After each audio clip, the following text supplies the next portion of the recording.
The first time you sprint, your lungs burn and your legs scream and you feel like you might die. Do it 3 times a week for a month, and that same sprint becomes a warm-up. Nothing about the sprint changed. You changed. Your body quietly rebuilt itself to make the impossible feel routine. Now, here is the hard truth that most people never connect. Your mind does the exact same thing. And if you understand how that works, you hold one of the most powerful advantages a human being can have: the ability to expand what you can tolerate on purpose. Welcome to Hard Truths for a Soft World. I'm your host, Trevor L Taylor. This is the show where we dig into how technology, comfort, and modern relationship habits are quietly reshaping our brains, our grit, and our love lives, and exactly what we need to do about it. Today is episode 12, The Adaptation Advantage: Why Habitual Stress Builds Tolerance. Last week, we talked about the power of a single dose of physical strain.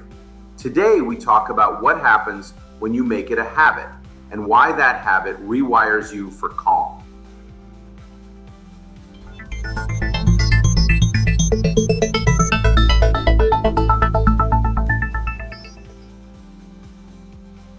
Let's start with a word that explains almost everything about human toughness: adaptation. Your body runs on a simple, brutal, beautiful rule. When you place a stress on it that it isn't used to, it doesn't just recover back to where it was. It overshoots. It rebuilds itself slightly stronger than before so that the next time that stress shows up, it won't be such a threat. Scientists call this supercompensation. You break the muscle down and it comes back tougher. The pioneer who first mapped this was a researcher named Hans Selye back in the 20th century. He described what he called the general adaptation syndrome. 3 stages your body moves through when it meets a stressor. First, alarm, the shock, the "this is hard." Then, resistance. The body adapts and copes. And finally, if the stress never lets up and you never recover, exhaustion. The magic, the entire game happens in that middle stage, resistance. That's where you grow. And the key to living there instead of collapsing into exhaustion is one thing: recovery. Stress, then rest. Strain, then repair. That rhythm is how you get tougher without breaking. There's an even deeper principle underneath this, and it's one of my favorite ideas in all of biology. It's called hormesis. Hormesis describes what happens when a low or moderate dose of a stressor, something that would harm you in a large dose, actually makes you stronger in a small one. Exercise is hormesis. A cold shower is hormesis. Fasting, sauna heat, the physical strain of hard work, all hormesis. A little bit of the poison becomes the medicine. Scientists describe it as a J-shaped curve. A small amount of stress, beneficial. It triggers your body's repair and defense systems. Too much stress with no recovery, harmful. The dose makes the difference between what builds you and what breaks you. This is the scientific engine behind the old saying, "What doesn't kill you makes you stronger." It turns out that's not just a tough guy slogan. At the cellular level, it's literally true, as long as you respect the dose. Now here's where it gets life-changing. Because this adaptation doesn't stay locked in your muscles, it spills over into your mind, your emotions, your ability to stay calm when life gets loud. Researchers have a name for this idea: the cross-stressor adaptation hypothesis. The theory is that when you regularly expose yourself to the physical stress of exercise, your body's entire stress response system, the racing heart, the flood of stress hormones like cortisol, gets better at switching on efficiently and, crucially, switching off fast. And the payoff is that this trained up system responds more calmly to other kinds of stress: the psychological kind, the traffic jam, the angry email, the bad news. Now, I'll be honest with you, because this show is about hard truths and not comfortable myths. The science here is still being worked out, and the studies don't all agree. But the pattern many researchers see is compelling. People who are physically fit often show lower resting stress markers and a steadier response when life throws a curveball. Think about the logic.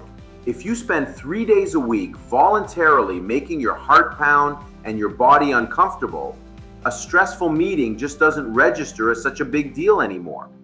You've taught your nervous system that discomfort is not an emergency. You've raised your tolerance. And this isn't only about hormones, it reaches all the way into your brain's hardware. When you exercise, your body releases something called BDNF, brain-derived neurotrophic factor. I like to think of it as fertilizer for your brain. It helps you grow new neural connections, and it supports the health of the hippocampus, a region deeply involved in memory and in regulating your response to stress. In study after study on animals, voluntary exercise boosts these growth factors and helps buffer the brain against the damage that chronic stress would otherwise cause. So the strain you take on in the gym is quite literally helping you build a more stress-resistant brain. You are gardening your own mind through discomfort. Let me leave the gym for a moment because there's a study that widens this whole idea out to your entire life, and it's a big one. In 2010, a team led by psychologist Mark Seary published research in the Journal of Personality and Social Psychology. They tracked a national sample of around 2,400 people over several years, measuring how much lifetime adversity each person had lived through and how they were doing. You'd expect a straight line. The more hardship, the worse off people are. But that's not what they found. They found a U shape. Yes, people with a high history of adversity struggle. Too much stress, no recovery, exhaustion. But here's the twist. People who had faced some adversity in their lives turned out to be more resilient, more satisfied, and less distressed than people who had faced almost none at all. Read that again. A life with some struggle produced tougher, happier, more capable people than a life with no struggle. The people who had been tested a moderate amount had, in effect, built up psychological calluses. Their systems had adapted. And that is the great warning of this episode and really of this entire show, because we live in a world engineered to remove every drop of adversity from your life. Climate control, so you're never too hot or too cold. Delivery apps, so you never have to wait. Endless entertainment, so you're never bored. Comfort on tap, 24 hours a day. But if some stress is what builds tolerance, then a life with zero stress doesn't make you happy. It makes you fragile. The absence of struggle is not a blessing. It's a slow-acting weakness. So the adaptation advantage is a choice. You can let the soft world sand down your edges until the smallest inconvenience feels like a catastrophe, or you can deliberately, intelligently dose yourself with hard things and adapt upward. Here's your challenge for this week. Pick one hormetic stress and take it on consistently for the next 7 days. The same one every day so your body can start to adapt. Maybe it's a cold shower every morning, 30 seconds, then a minute. Maybe it's a hard workout 3 times this week. Maybe it's fasting until noon, or a long walk in weather you'd normally hide from. Whatever you choose, apply the stress, then recover, then repeat. And pay attention. By day 7, notice how the thing that felt brutal on Monday has quietly become something you can handle. That feeling, that's you adapting. That's you expanding what you can tolerate.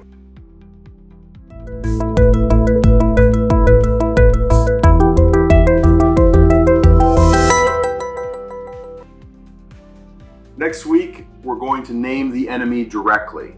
We're going to talk about the comfort crisis, how modern ease is making an entire generation soft, and why choosing discomfort has quietly become one of the greatest competitive advantages you can have. I'm Trevor L Taylor. Thank you for listening to Hard Truths for a Soft World. If this episode challenged you, share it with someone who's stuck chasing comfort and wondering why they feel so restless.